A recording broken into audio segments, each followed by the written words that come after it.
नमस्कार दोस्तों, स्वागत है आपका अपने चैनल फिनोलेसन में।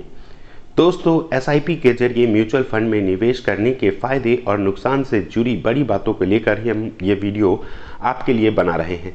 तो अगर आप भी म्यूचुअल फंड में एसआईपी के जरिए निवेश करना चाहते हैं तो ये वीडियो आपके लिए है।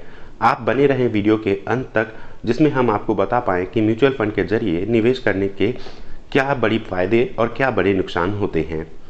दोस्तों, एसआईपी सिस्टमेटिक इन्वेस्टमेंट प्लान के जरिए म्यूचुअल फंड में निवेश करना काफ़ी आसान होता है। यह मंथली बचत होती है जो आप हर महीने करते हैं। एसआईपी के जरिए म्यूचुअल फंड पर पैसे लगाने को लेकर लोगों के मन में इससे जुड़ी कुछ गलतफहमियां हैं। एसआईपी से जुड़ी बारीकियों के बारे में कुछ सवाल जवाब लेकर हम इस वीडियो में आपके लिए आए हैं। तो अगर आपके भी एसआईपी के जरिए म्यूचुअल फंड में निवेश करने के कोई भी सवाल हों तो आप हमें कमेंट सेक्शन में ज़रूर बताएं। दोस्तों, पहला लोगों के मन में आता है कि क्या एसआईपी खुद में ही एक निवेश है। तो दोस्तों, लोग एसआईपी में निवेश करने की सलाह देते हैं। आपको बता दें कि एसआईपी अपने आप में निवेश नहीं है, यह केवल निवेश की एक विधि है। वास्तविक निवेश म्यूचुअल फंड योजना में होती है, जिसमें आप हर महीने एक निश्चित राशि निवेश करते हैं। कुछ लोग ये भी सोचते हैं कि एसआईपी में दो अलग अलग फंड होते हैं, एक एसआईपी और दूसरा म्यूचुअल फंड के लिए, जबकि ऐसा नहीं होता। दूसरा सवाल लोगों के मन में होता है कि लंबे समय वाला एसआईपी निवेश फायदे का सौदा होता है। तो दोस्तों, मैं आपको बता दूं कि लंबे समय वाला एसआईपी के म्यूचुअल फंड फायदे का सौदा माना जाता है, क्योंकि इसमें शेयर मार्केट के निचले स्तर और ऊंचे स्तर शेयर का एक औसत रिटर्न बनता है, जो लगभग सभी घाटों की भरपाई कर देता है। इसके बाद आपको अच्छा रिटर्न मिल जाता है। तो दोस्तों, यह सवाल मुझे लगता है कि अब क्लियर हो गया होगा कि लंबे समय वाला जो एसआईपी निवेश होता है वो सही में फायदे का सौदा होता है। अगला सवाल जो लोगों के मन में होता है वो होता है कि क्या एसआईपी निवेश का सबसे अच्छा तरीका है। तो दोस्तों, मैं आपको बता दूं कि आज के डेट में इस निवेश का सबसे अच्छा तरीका तो नहीं कहा जा सकता। यह नियमित आय वाले लोगों के लिए निवेश का अच्छा तरीका हो सकता है। वैसे वेतनभोगी और छोटे कारोबारी जिनकी आय महीने में तय है, उनके लिए एसआईपी एक अच्छा तरीका नहीं होता। उन्हें लमसम म्यूचुअल फंड में निवेश करना चाहिए, जिससे कि उनको अच्छा रिटर्न मिल सके। एसआईपी में फंड का चयन कितना महत्वपूर्ण होता है दोस्तों। तो एसआईपी में निवेश करते समय फंड का ध्यान देना होता है। अगर निवेशक 500 रुपये माह निवेश करना चाहते हैं तो यह बहुत कम राशि होगी। इसमें मिलने वाला रिटर्न भी संतोषजनक नहीं होता है। इसलिए कम से कम 2000 रुपये प्रति माह निवेश जरूर करना चाहिए एसआईपी के थ्रू, ताकि आपका जो फंड साइज है वो ज़्यादा बड़ा हो और आपको उसमें रिटर्न भी ज़्यादा मिल पाए। अगला सवाल लोगों के मन में होता है कि एसआईपी के जरिए इक्विटी म्यूचुअल फंड में निवेश करना चाहिए क्या। तो दोस्तों, मैं आपको बता दूं कि इक्विटी म्यूचुअल फंड में निवेश करने का एसआईपी अच्छा तरीका है।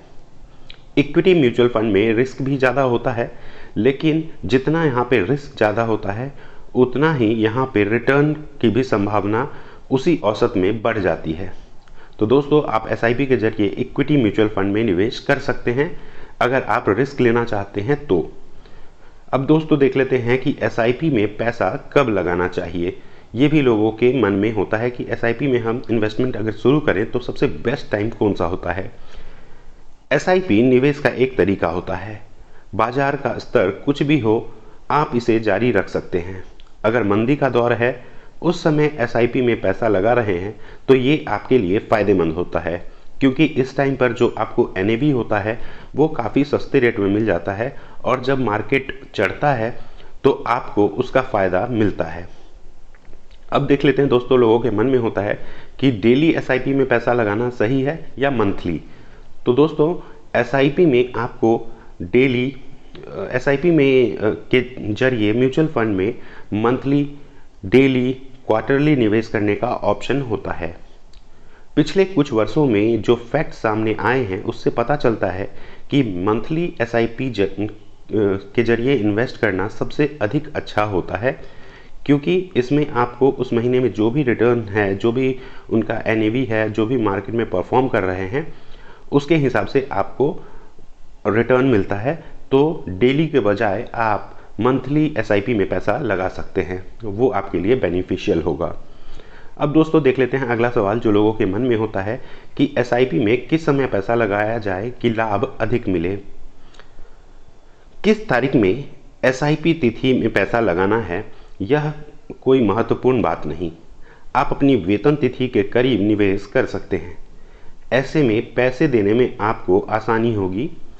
तो दोस्तों आप कोई भी एक डेट सेलेक्ट कर सकते हैं जो आपके लिए सहूलियत भरा होता है।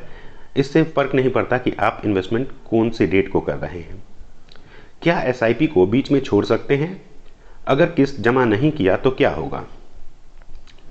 कानूनी तौर पर फंड देकर एसआईपी को पूरा करना होता है, लेकिन आप चाहें तो कंपनी को लिखित पत्र देकर बीच में भी एसआईपी को रोक सकते हैं।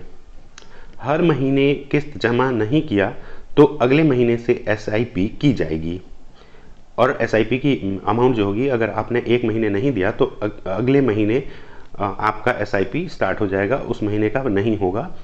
अगर एसआईपी की डेट पर आपके खाते में उपयुक्त बैलेंस नहीं है तो आपको कुछ चार्ज भी उसमें कट सकता है। अब दोस्तों देख लेते हैं कि पहले से चल रहे एसआईपी में एक मुश्त राशि निवेश कर सकता हूं क्या? ये भी सवाल लोगों के मन में होता है। शेयर बाजार के नीचे होने पर एसआईपी निवेश के लाभ को ऊपर उठाने के लिए हम ऐसा कर सकते हैं।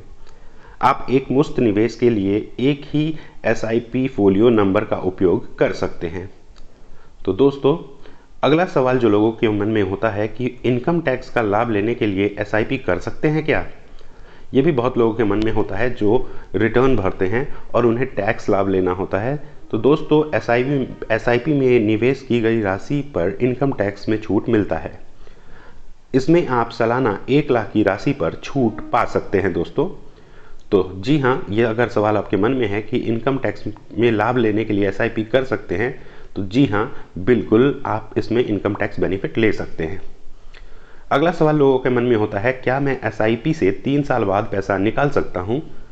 तो दोस्तों मैं आपको बता दूं कि ईएलएसएस फंड या टैक्स सेविंग म्यूचुअल फंड में 3 साल के लिए लॉक इन है।